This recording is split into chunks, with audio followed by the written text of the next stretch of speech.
pounding away at this. This chapter, of course, is sensation and perception, and we need to clarify some of our terminology on the front end. So when we say sensation, what is it that we mean? We mean the sense organ's detection of external stimuli, their responses to the stimuli, and the transmission of these responses to the brain. So the sense organ's detection of external stimuli, their responses to the stimuli, and the transmission of these responses to the brain.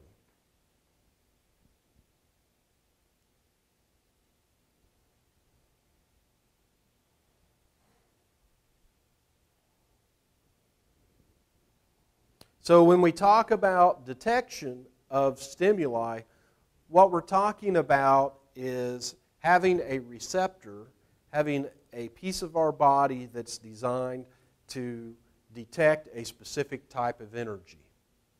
This is important. So my visual receptors will not pick up touch. No matter how hard I try, I can't smell flowers with my finger. There's no receptor there. So we have the receptors detecting.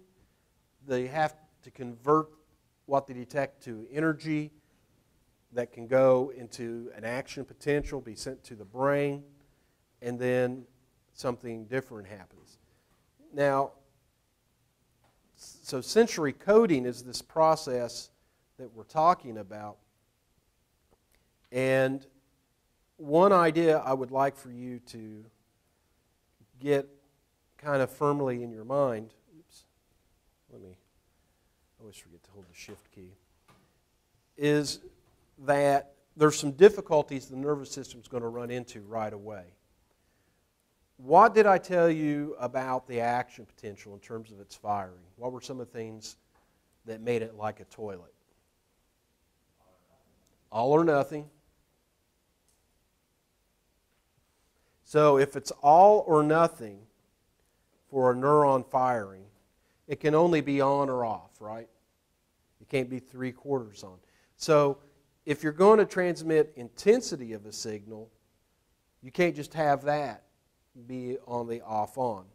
So a signal on its own may change the firing pattern, but the way we can show intensity is by firing rate.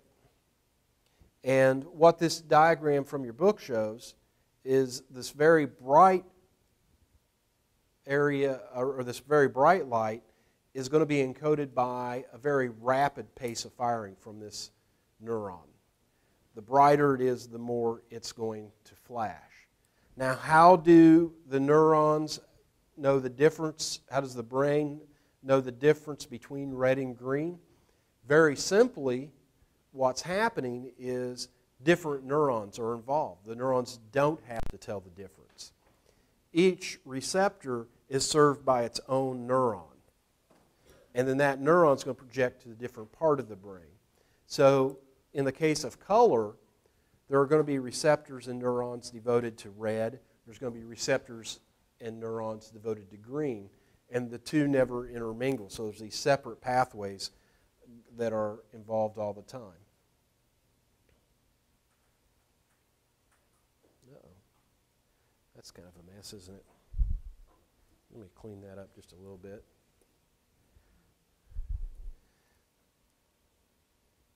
So this process of sensory coding is called transduction.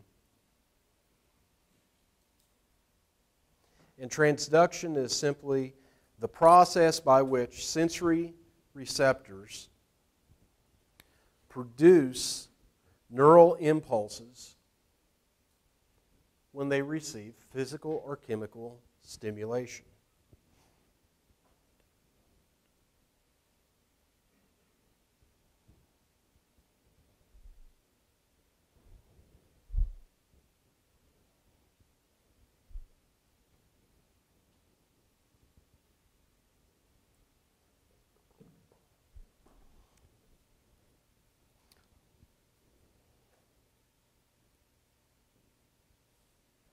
Perception, on the other hand, is the processing, organization, and interpretation of sensory signals. It results in an internal representation of the stimulus.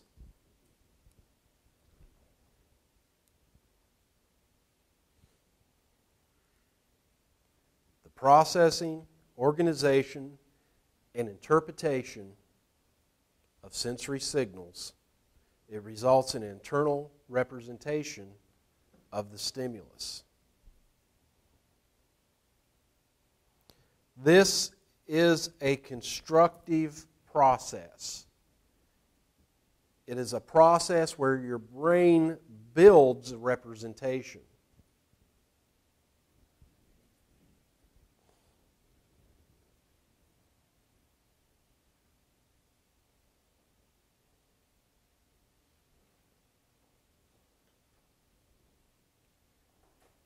So with these two definitions, or three definitions, you should have some idea that sensation is referring to pre-central nervous system activity by and large, and perception is referring to processes that occur within the central nervous system.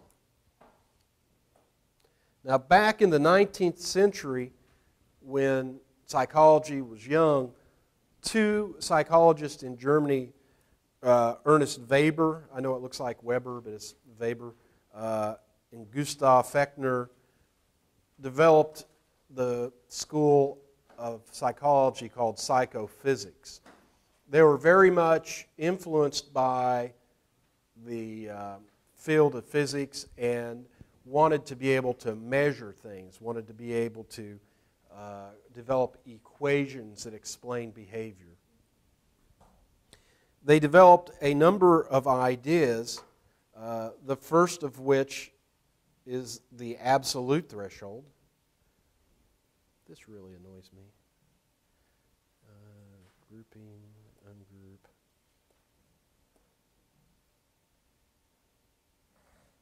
A little bit. All right. Guess we're going to have to live with those for now. So the absolute threshold is the level of intensity at which participants correctly detect a stimulus 50% of the time.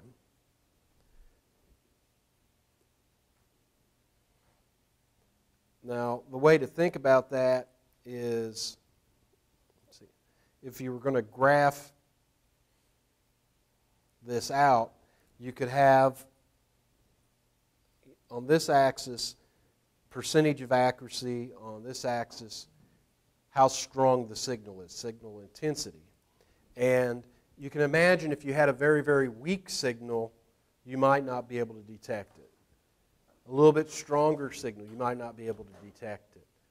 A little bit stronger, maybe you detect it some of the time, so on and so forth. Eventually, you would get to the point in stimulus intensity where 50% of the time that you're shown the signal, you could correctly say, I see it. One of the very early surprises in psychophysics was that that level was not always the same. It was different between people, and it depended on context, the signal that you had seen before, the signals, what else was going on. How many of you have ever had a hearing test?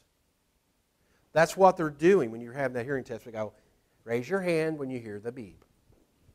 And you're sitting there going, did I hear the beep? Did I not hear the beep? You don't know, right? Sometimes, and you're trying to figure it out. And that's because the intensity of the signal previous will affect what you can hear. Also, background noise makes a difference. So, absolute threshold is a little bit trickier than you might think. The difference threshold, oops, that was dumb. Let's undo that. The difference threshold is similar, but it is different. The difference threshold is the just noticeable difference between two stimuli. And it's detected the same way. 50% of the time that you correctly detect a change. And there was a big surprise that came out of this information, out of this study. Because it turns out that what degree, where you can figure out differences between stimuli is very much context-based. What do I mean by that? Well, suppose I had some lead weights, and I had a 10-ounce weight and a 5-ounce weight. Not that much weight. So actually, let's do a little bit different. Let's say I have a 5-pound weight and a 4-pound weight. How many of you think you could tell the difference between those? A 4-pound and a 5-pound weight. One in one hand, one in the other. You can't see them. How about, okay, so a 2 and a 1. 2 pounds one hand, 1 pound in the other. Can you detect a difference of a pound? Is anybody even with me here today? Most people would be confident that they could detect the difference between a 1-pound weight and a 2-pound weight. And their confidence would be well placed. Most people can tell the difference between 1 and 2 pounds.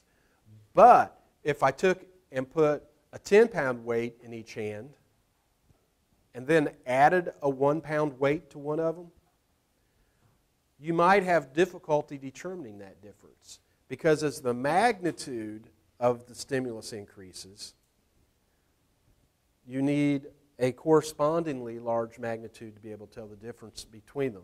So this ends up becoming Weber's law. And another way of saying that is that the just noticeable difference is based on a proportion of the original stimulus.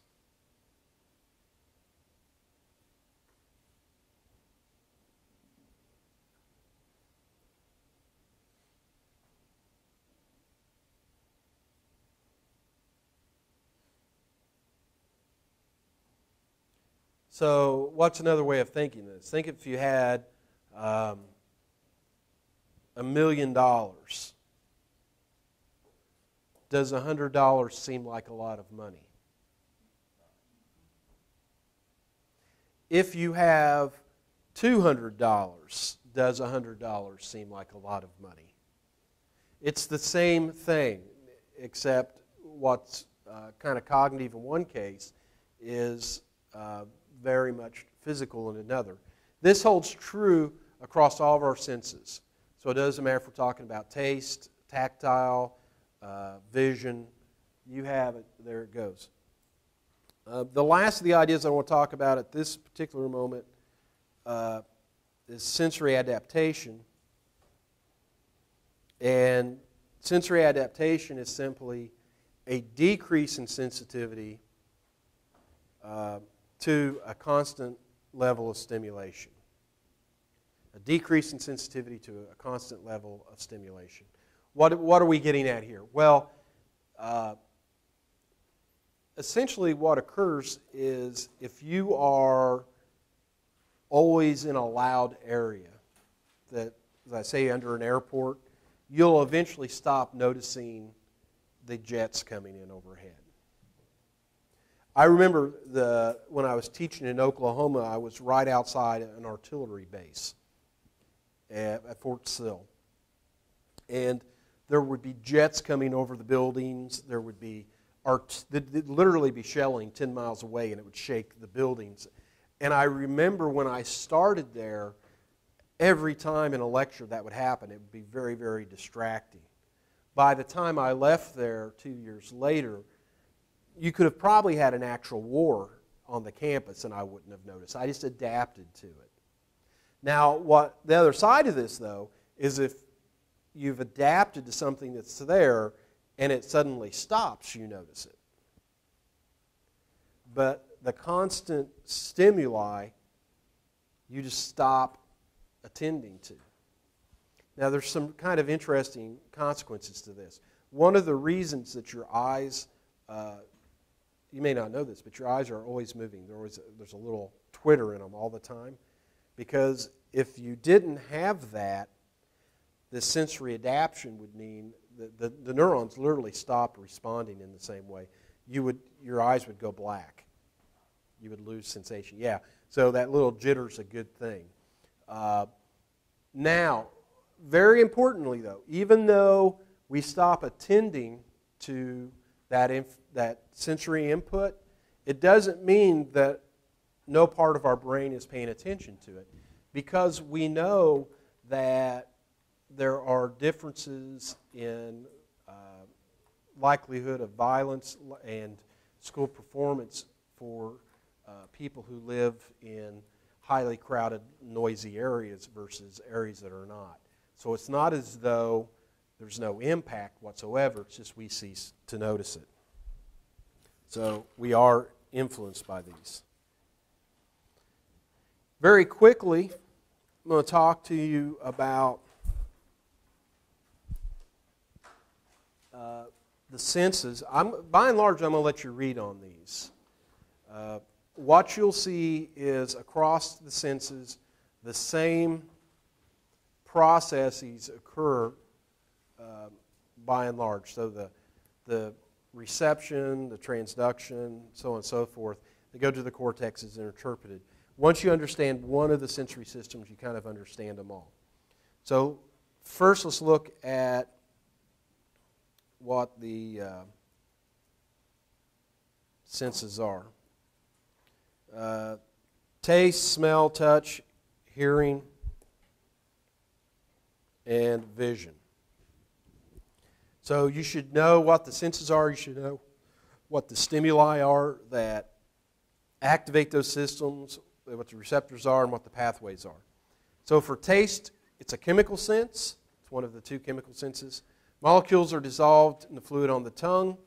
There are taste buds on the tongue. No big surprising.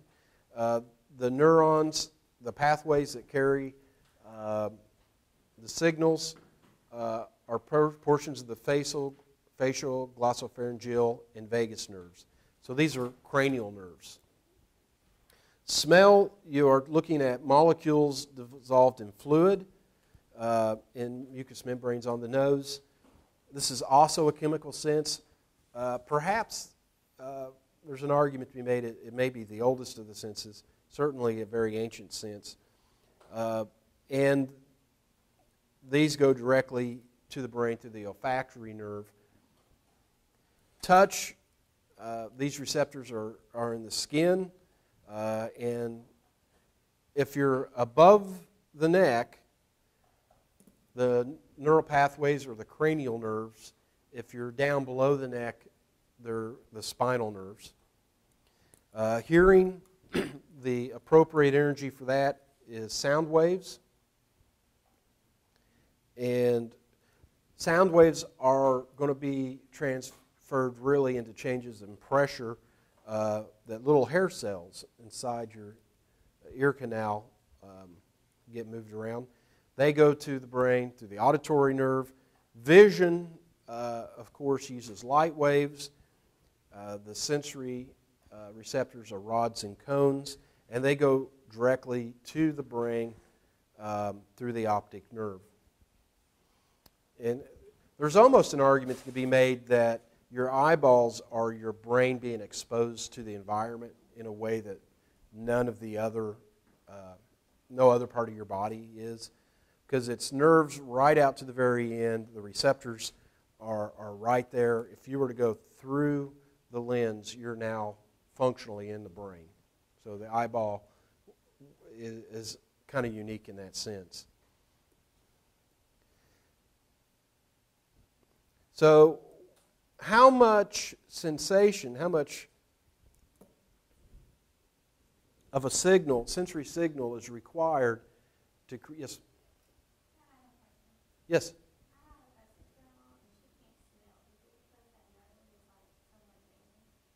Well, it's hard to tell. It could be a variety of things. It could be that the receptors are not there or not functioning.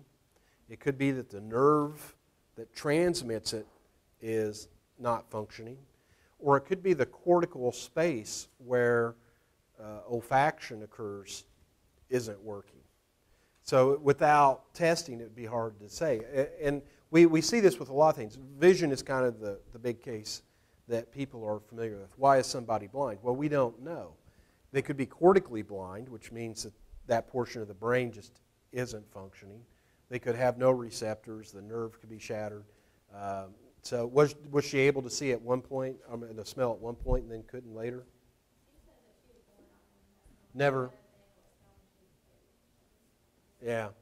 So it's hard to say. It'd be weird being in a... So what does she say about food? Does she like food much, or?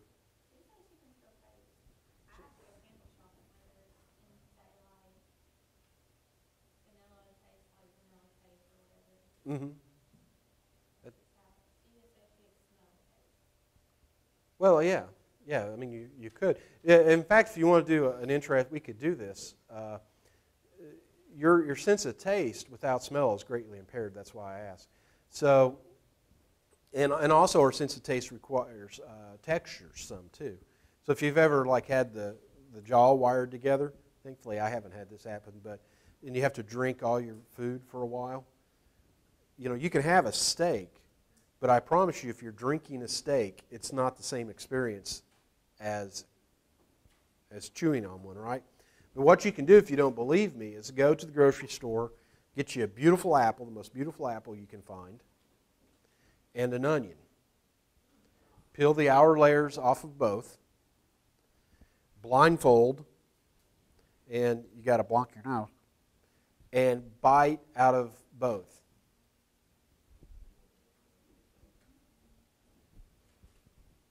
So that's your assignment. Go do that.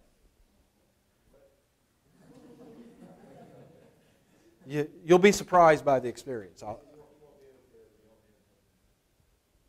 Many people cannot discriminate between an onion and an apple under that circumstance.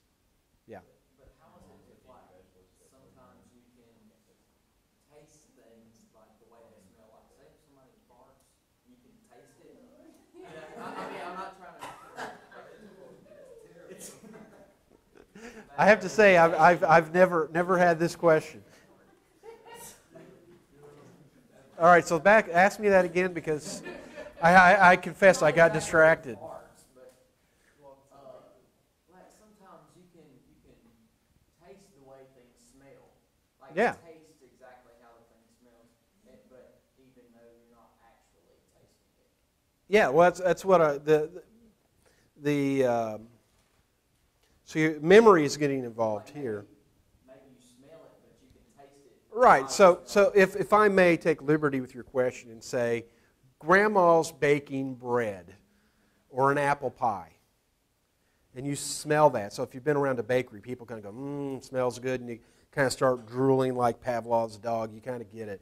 So the chemicals, taste and smell are both chemical senses. They're closely allied, and it shouldn't be surprising that you would have a lot of transference, not just because of memory, because they're chemical, and because they both, a lot of our sense of smell, a lot of the function it serves is to tell us what's good to eat and what's not good to eat.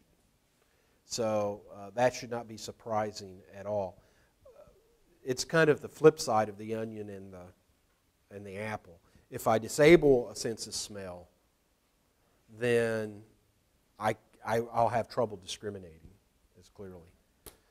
But thank you for that new experience. That one's never come up before. All right, so sensation. I want to walk through the process of sensation reception to make sure that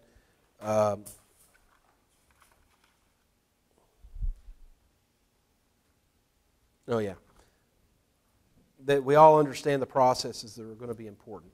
First, there has to be an adequate sensory signal.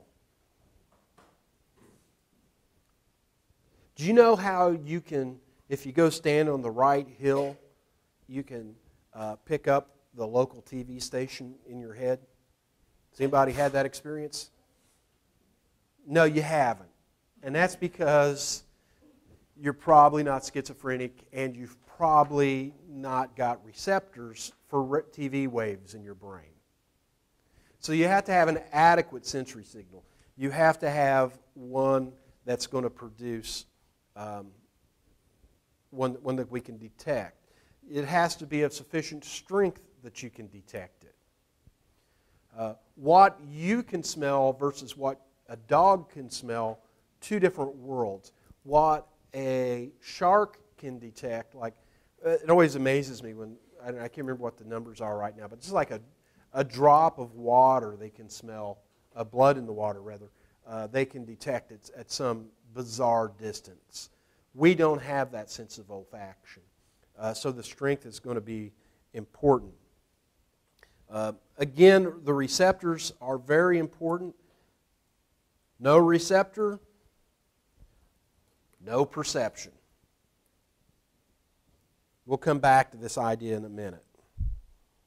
You have to have sensory coding and signal transfer. So you have to take that sensory signal that's in the environment and convert it to a neural signal, and the neural signal has to be transferred to the brain through one of the pathways we talked about in the last slide. It's a wonderful scarf, by the way. I don't think he should wear it, but it looks good on you.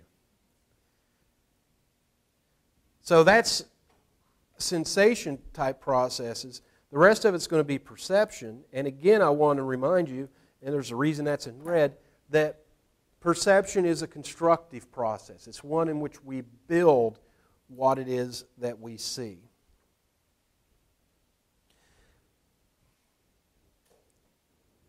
Now, perception is going to have two kind of areas that are going to be important to us. One is going to be primary sensory cortex. So the first place in the brain that the brain receives information, at least cortically. In the case of vision, that's going to be at the very back of your head in the which cortex? Occipital, very good. For hearing, it's going to be in which of the lobes? Temporal lobe. Ooh, yeah. We're doing good. Taste?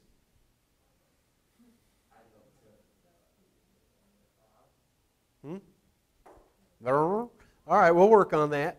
So, but for each of these modes of sensation, there's primary cortex. It's where the sensations first gets there.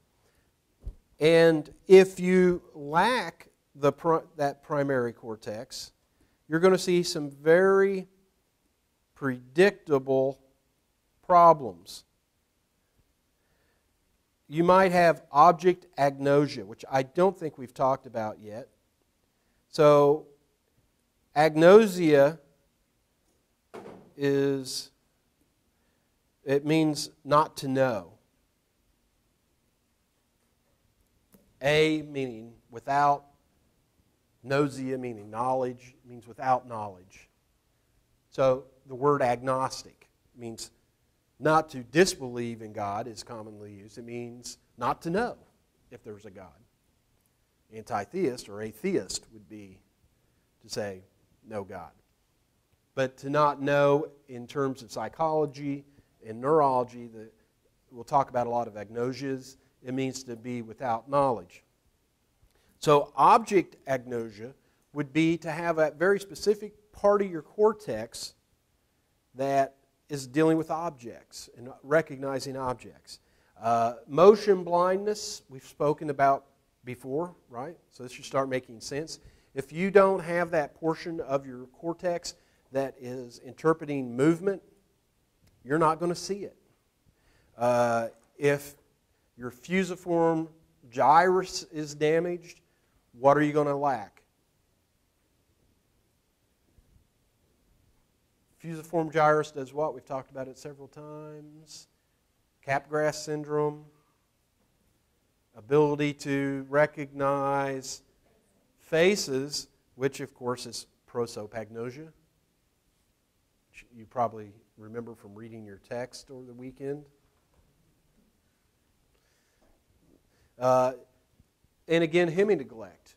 Remember we talked about it in the last chapter, that if you have right parietal lobe damage that's dealing with the left portion of your body, then you'll just deny that that portion of your body exists because you have no way of detecting it there.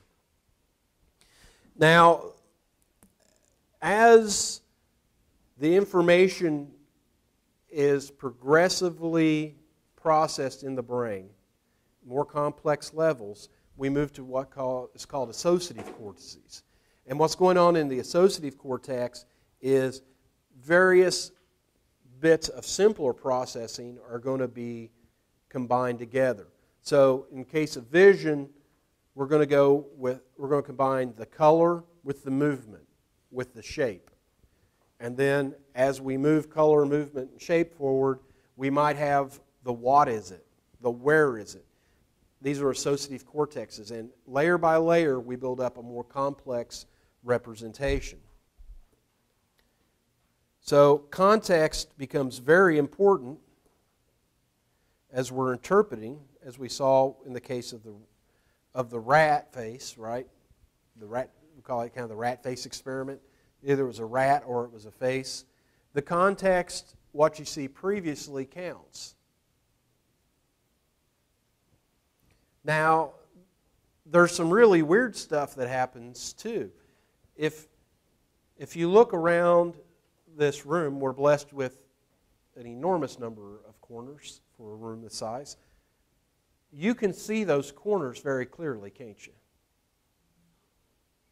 Is there anybody having trouble seeing the corners? I'd be very surprised. In terms of luminance, how much light's actually bouncing off the two walls where they come together? There's almost no difference. What's going on is your brain is making one darker than it is and the other brighter than it is, because you know from experience that wall was there.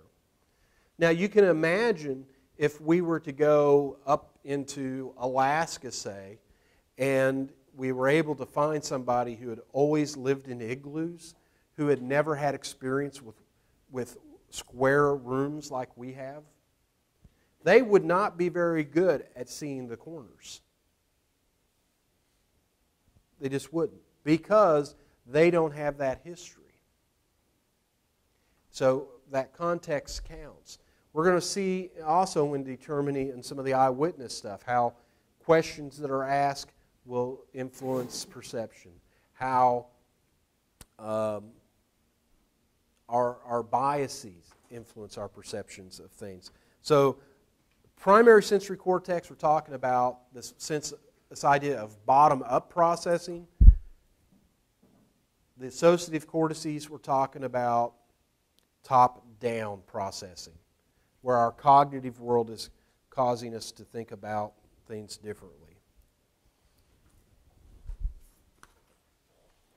So let's go through that with a little more detail. So the first bit of this that was important was having the adequate sensory signal. And we talked about how most people don't detect the local TV station without a TV, which is handy. So in this case, what's really going on is the TV is a perceptual system. It has receptors. It transfers the signal to another type of signal. It gets processed, goes on a screen, so you can see it. If we look at light, oops, kind of a little pun there I didn't intend. Anyway, if we consider light, there's some things that most people aren't aware of offhand. And one of the big things is, well, so let's do that kind of fifth grade experiment where you shine a light through a prism and you get, what? A prism, right? So you shine the light through this refractory and it divides the wavelengths out to what's going to be the visible spectrum for us, which is around 400 to 700 nanometers. All well and good. So we go, okay, wavelengths light, that's pretty cool. But what most people fail to appreciate is if you look at the entire spectrum of light, if you were to do that for all the light coming out of the sun, guess what? This little piece right here that I'm highlighting is the only part you see. Gamma rays are out there, X-rays are out there, ultraviolet light's out there, infrared, microwaves, radio waves. They're all out there. You just don't know it. Sometimes you detect some of these because it's causing physical damage. It's literally burning your body up. Sunburn. It's still out there. You just don't see it. If you had in your eyeballs the right receptors, you could pick up local radio. That'd be pretty psychedelic, wouldn't it? Be kind of, yeah, you'd be seeing radio if they were your visual receptors. If you had, if you were receptive to X-rays, you'd have a different visual experience. Night vision goggles sort of work on this idea.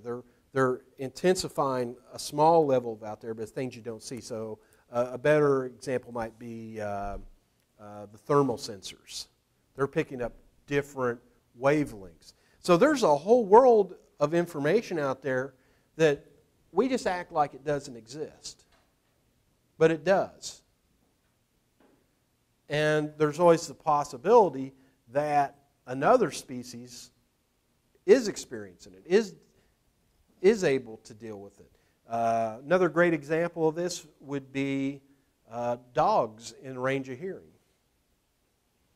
Dog whistles are cool. Why?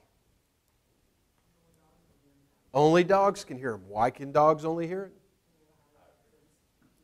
Right, so their perceptive range goes out, actually go out this way. They can detect things that we just can't hear. There's bits of the world out there that we can't get.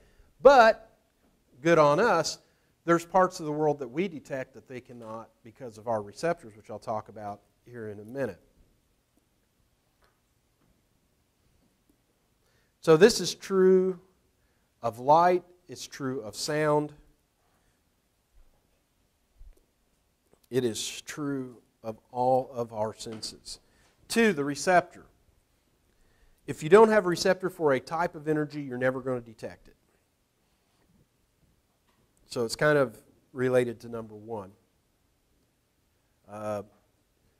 How many of you can read the mind of the person next to you? None of you? Well, that's because you don't have the receptor for it, right? There's no way you can have extrasensory perception without having a receptor for it.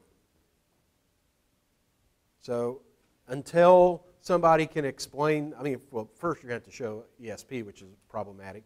But 2, if you could, you would still have to account for it in some way. There has to be a receptor. And it doesn't even have to be something funky like ESP. Our visual system is really neat in the animal world. We have color vision. Most critters are in black and white. Turns out the argument is that color vision probably evolved out of a need for our ancestors who were eating plants to be able to detect which were the freshest and most succulent.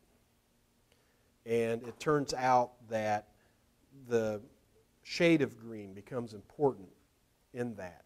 Also, some of the plants, as they mature, become poisonous. And it's good to know. So that's not really something that a dog needs to know, right? Under any circumstances, dogs don't really care about that. It was helpful for us. That's probably where color vision comes from.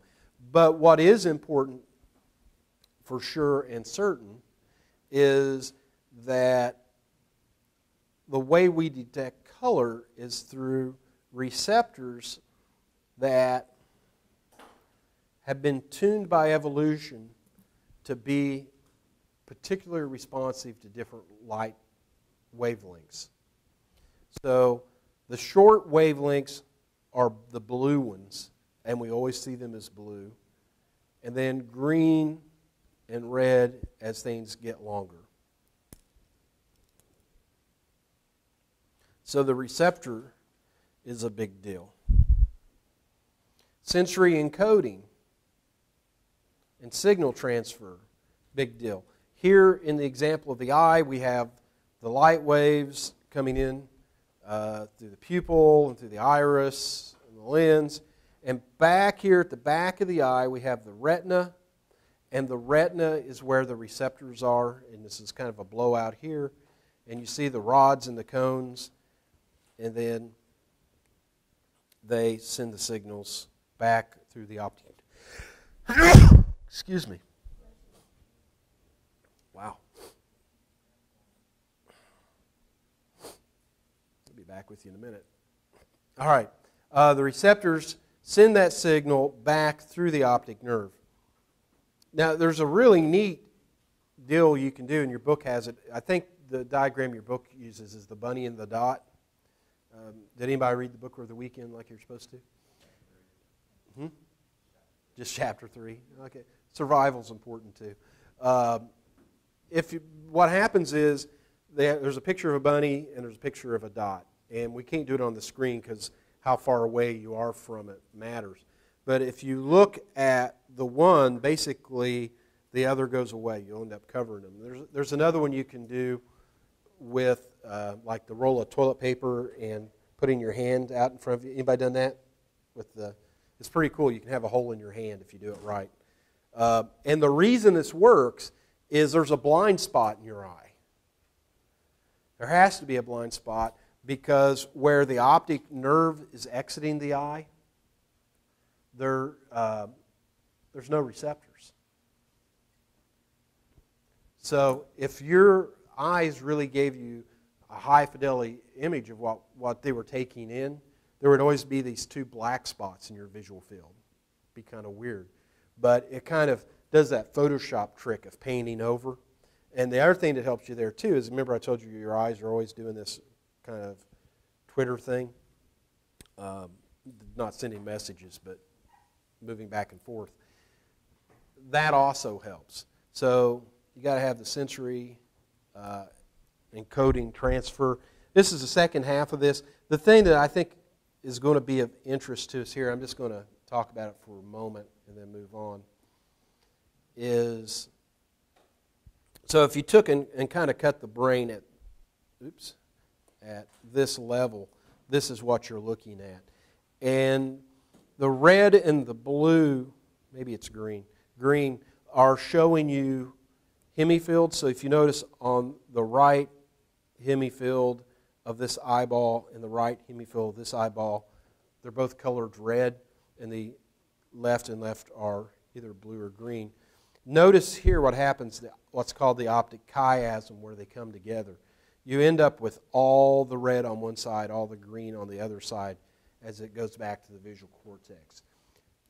Not a huge deal to us at this moment in the semester, but later on in the semester, this is going to help explain, actually in the next chapter, when we start talking about split brain patients in detail, this will explain what's going on in those experiments. So you need to understand kind of the pathways here a little bit.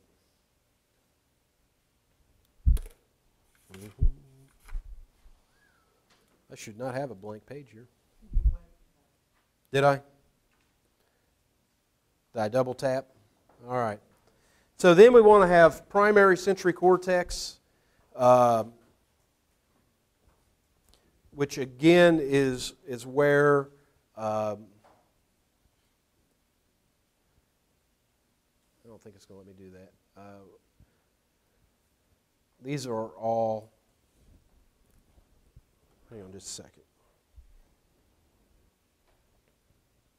So we talked about this. Primary sensory cortex is where these signals are first coming in the cortex to be processed. This is low-level processing. It's where we have a lot of, it's at the point in the stream where things are as parallel as they're ever going to get in processing. So for vision, we're going to have movement going down one pathway, lines going through another, color through another, so on and so forth. And damage to the primary visual cortex will give you those deficits that we've already talked about. Again, this is bottom-up processing. And I'm going to throw up a definition of that for you here. So bottom-up processing is a hierarchical model of pattern recognition in which data are relayed from one level of mental processing to the next level, always moving to a higher level of processing. So this is simple to more complex as we're coming bottom up. Bottom-up processing is the type of processing most people assume we have. It assumes that it's just how everything works, that it's all mechanical all the way up.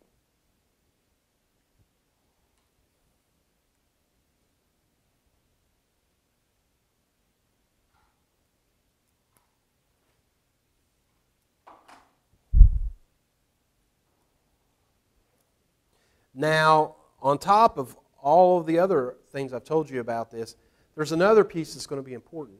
The amount of cortex devoted to any sensory process matters. And this is going to be just like in the last chapter when we were looking at the homunculus, the kind of the clay man, and some body parts were larger than the others. The more cortical space that's devoted to any sensory modality, the more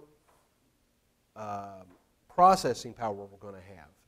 So if you look at a rat, look at its brain, its olfactory cortex has two bulbs that come out in front. Olfactory bulbs are huge compared to the rest of the brain.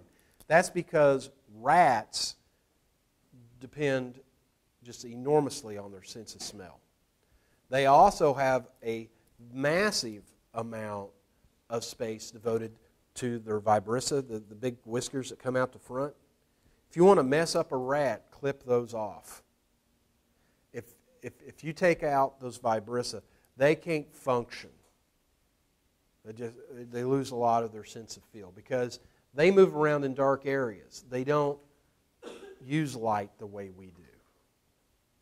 Now, you take us, on the other hand, we've got massive areas devoted to vision, because that's really our primary sense, and a very small vestigial amount of olfaction. We're almost blind to smell, as it were. Compared to the entire animal world, we don't pick up on smells at all. So that's bottom-up processing. Finally, associative cortex, and let me show you how this works. So as we look in the back, if we're looking at vision, this is primary visual cortex. As we're moving forward in this case, we're going to get more and more complex